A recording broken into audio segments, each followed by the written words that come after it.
مجھے میسیجز ملتے ہیں، میں اس وقت کئی فیملی سے رابطے میں ہوں۔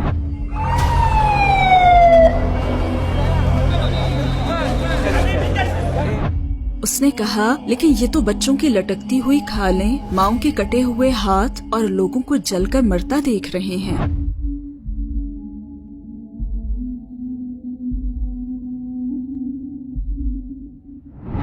پانی اور بجلی غائب ہے، اسرائیل نے بجلی بند کر کے جنگی جرم کیا ہے، انٹرنیٹ نہ ہونے کے برابر ہے۔ انہیں تو یہ بھی نہیں معلوم کہ ان کی فیملی زندہ ہیں یا نہیں۔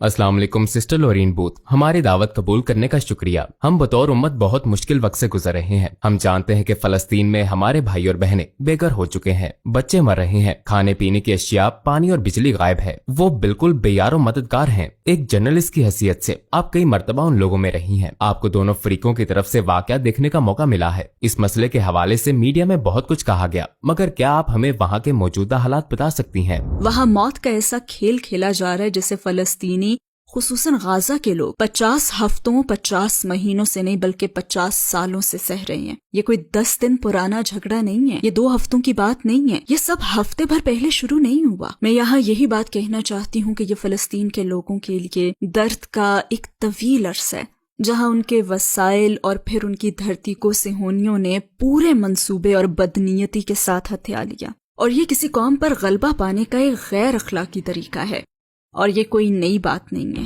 گزشتہ رات میں نے اپنے دوست یاسر سے بات کی، وہ غازہ شہر میں ہی ہے۔ اللہ اسے اور اس کی فیملی اور ہمارے تمام بھائیوں اور بہنوں کو اپنی امان میں رکھے، آمین۔ میں نے اس سے کہا تم کہاں ہو؟ کہنے لگا کہ ہم اپنے گھر سے باہر ہیں۔ میں نے پوچھا بچے کیسے ہیں؟ اس کے 2 چھوٹے بچے ہیں۔ کہنے لگا واللہ سسٹر وہ اذیت میں ہیں، آخر بچے ہی تو ہیں، وہ بھی 10 سال کی بھی نہیں ہیں۔ پھر کہنے لگا جب میں انہیں دیکھتا ہوں تو سوچتا ہوں کہ انہیں تو اس وقت اپنا ہوم ورک کرنے یا ساحل سمندر پر کھیلنے یا سیر سپاٹوں میں مگن ہونا چاہیے تھا۔ کھیل کے میدان میں یہ ایک دوسرے کے پیچھے دوڑتے لطف اندوز ہو رہے ہوتے، لیکن یہ تو بچوں کی لٹکتی ہوئی کھالیں، ماؤں کے کٹے ہوئے ہاتھ اور لوگوں کو جل کر مرتا دیکھ رہے ہیں۔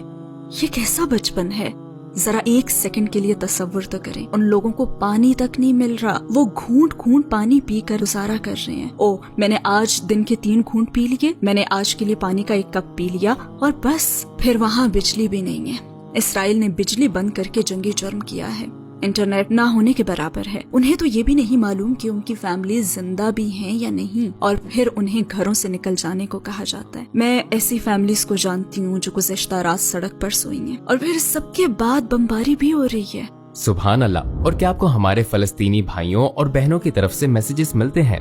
ہاں میسیجز مجھے ملتے ہیں، میسیجز۔ میں اس وقت کئی فیملیز سے رابطے میں ہوں، سب یہی کہتے ہیں کہ ہمارے لیے دعا کریں، شاید یہ میری زندگی کا آخری دن ہو۔ محمد ازور 10 سال پہلے ایک اسرائیلی میزائل حملے میں ان کی ٹانگیں پہلے ہی ضائع ہو چکی ہیں۔ یہ باسکٹ بال کے کھلاڑی ہیں، ویل چیئر میں بیٹھے ایک پروفیشنل باسکٹ بال کھلاڑی۔ انہوں نے کہا یہ ہمارا آخری دن ہو سکتا ہے، ہمارے لیے دعا کریں۔ مجھے سڑکوں پر بیٹھے والدین نے بتایا کہ وہ ہمارے گھر بانٹ رہے ہیں، ہم چھوڑ کر نہیں جائیں گے۔ اور میرے کچھ دوست مجھ سے پوچھتے ہیں آپ کیسی ہیں، آپ کا حوصلہ قائم ہے نا، آپ ٹھیک ہیں؟ اور واللہ یہ جملے مجھے توڑ کر رکھ دیتے ہیں۔ ان کا مجھ سے یہ پوچھنا کہ آپ ٹھیک ہیں، ان کے مضبوط ایمان کی گواہی ہے۔ میں یہاں استنبول میں اتنی آسائش میں بیٹھی ہوں، لیکن ان کا ایمان انہیں امت کے لیے فکر مند رکھتا ہے۔ کیا ہم بھی بطور امت ان کی اتنی ہی فکر کرتے ہیں؟ مغرب کے بہت سے لوگوں بلکہ سیلیبریٹیز مثلا جسٹن بیبر نے اسرائیل کی حمایت میں میسیجز پوسٹ کیے۔ ایسے لوگ بھی ہیں جو کہتے ہیں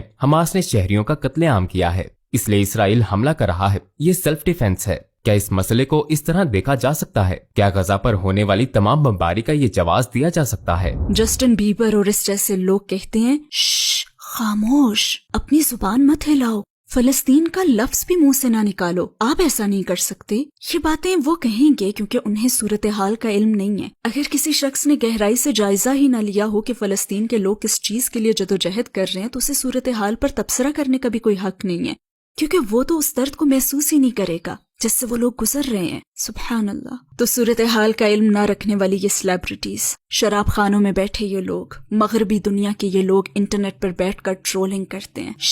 ابھی کچھ کہنے کا وقت نہیں ہے، خاموش رہو. اگر میں آپ کے گھر میں گھس جاؤں، اعوذ باللہ، اگر میں آپ کے گھر میں گھس جاؤں، آپ کی بیوی کو ماروں، آپ کے بچوں کو قتل کر دوں اور آپ کو گھر سے باہر نکال دوں، اور چند سال بعد آپ آئیں اور گھر واپس لینے کی کوشش کریں اور میں آپ سے یہ کہوں کہ یہ میرا گھر ہے، تو یہاں میں کیا ڈیفینڈ کر رہی ہوں؟ یہ کوئی سیلف ڈیفینس نہیں ہے، جبکہ آپ دوسروں کی زمین پر قبضہ کر کے بیٹھے ہیں. یہ منصوبے کے تحت مسلسل لوگوں کو قتل کر رہے ہیں اور انہیں انسانی حقوق سے محروم رکھ رہے ہیں.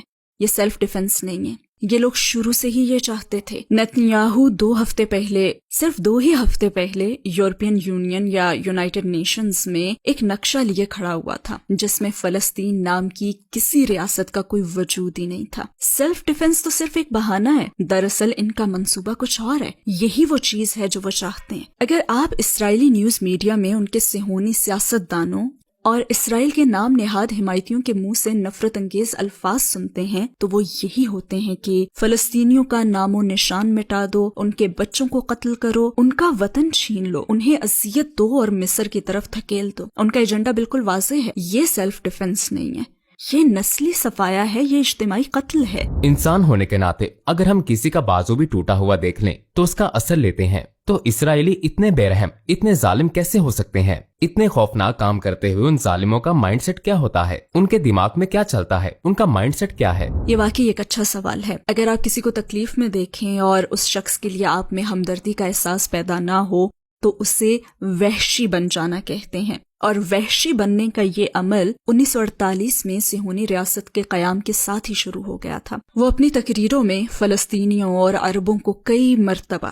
2 ٹانگوں کے مویشی کہہ چکے ہیں. یہ بات انہی کے سورسز سے پتہ چلی ہے، کیونکہ مویشیوں کو یہاں سے وہاں ہانکا جاتا ہے نا، تو وہ ہمیں مسلمانوں، عربوں اور فلسطینیوں کو حقیقی انسان ہی نہیں سمجھتے. یہ انتہائی خطرناک بات ہے اور یہ چیز اس نسل کشی کی ایک علامت ہے. ایک مشہور لسٹ میں نسل کشی کے لیے 10 اقدامات بیان کیے گئے ہیں اور ان میں سے ایک یہ ہے کہ ظالم کو مکمل وحشی بنا دیا جائے. لہٰذا وہ فلسطینیوں کے بچوں کو بچے سمجھتے ہی نہیں ہیں، وہ انہیں حماس کے حمایتی سمجھتے ہیں. میں نے کسی بھی الیکشن میں 6 مہینے کے بچے کا ووٹ نہیں دیکھا. اور بات اگر چل ہی رہی ہے تو ہم ایک اور چیز پر بھی بات کر لیتے ہیں. آپ نے ضرور سنا ہوگا کہ غازہ کو ایک آزاد قید خانہ کہا جاتا ہے. ہاں آپ نے سنا ہوگا، لیکن ایسا ہے نہیں، یہ ایک حراستی کیمپ ہے. تو چلیں ہم اپنے طور پر اسے ایک نام دے دیتے ہیں. اگر کسی کو یہ نام پسند نہ آئے تو ہمیں کوئی پرواہ نہیں ہے، ہمیں وہی نام دینا ہے جو صحیح ہے. کیا میں بتا سکتی ہوں کہ غازہ حراستی کیمپ کیوں ہے؟ دیکھیں یہ بات بہت اہم ہے. سب سے پہلے تو ہم یہ دیکھ لیتے ہیں کہ قید خانے کا مطلب کیا ہے. دیکھیں قید خانہ ایسی جگہ ہے جہاں مجرم رکھے جاتے ہیں. تو آپ اسے قید خانہ کہہ کر گویا یہ بتا رہے ہیں کہ او ہاں فلسطینی مجرم ہیں اور وہ سب غازہ نامی اس قید خانے میں ہیں. کوئی بھی مرد، عورتیں اور بچے جنہوں نے کوئی جرم کیا ہی نہیں وہ قیدی نہیں ہیں. بالکل ٹھیک، انہیں ریاست قیدی نہیں بنا سکتی. گڈ. دوسری بات، جو شخص قید خانے کو کنٹرول کرتا ہے وہ قیدی کو دن میں 3 مرتبہ کھانا دیتا ہے.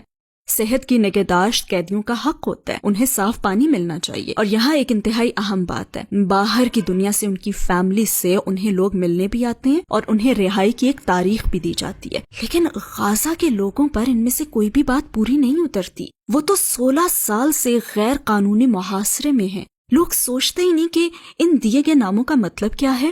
میں ایک دفعہ ایک کشتی پر اسرائیلی بحری ناکہ بندی کے راستے قبرص سے غازہ جا رہی تھی. یہ غازہ میں داخل ہونے کا واحد راستہ ہے اور یہ غازہ میں سمندر کا ایک علاقہ ہے جہاں ماہی گیری کی جاتی ہے اور ایک بیکار انٹرنیشنل قانون کے تحت اسے گھیر رکھا ہے اور اس سمندری علاقے میں ماہی گیروں پر اکثر بمباری کر کے انہیں ہلاک کیا جاتا ہے. لیکن وہاں آنے جانے کا کوئی اور راستہ نہیں ہے، وہاں کوئی ایئرپورٹ نہیں ہے، کوئی ریل سسٹم نہیں ہے، وہاں لانے لے جانے کے لیے کوئی بسیں نہیں چلتی. لہٰذا حراستی کیمپ کی تعریف یہ ہے کہ ایک ایسی جگہ جہاں مردوں، عورتوں اور بچوں کو ان کے سیاسی نظریات، مذہبی نظریات، خیالات اور نسل کی بنیاد پر کوئی بیرونی طاقت ظلم کے حالات میں رکھتی ہے اور ان کے ساتھ ظالمانہ سلوک کرتی ہے. غازہ کے لوگوں نے یہی سب سہا ہے اور اب بھی سہ رہے ہیں، اور یہ صہیونی یہودی حراستی کیمپ پر بمباری کرتے ہیں. مبارک ہو.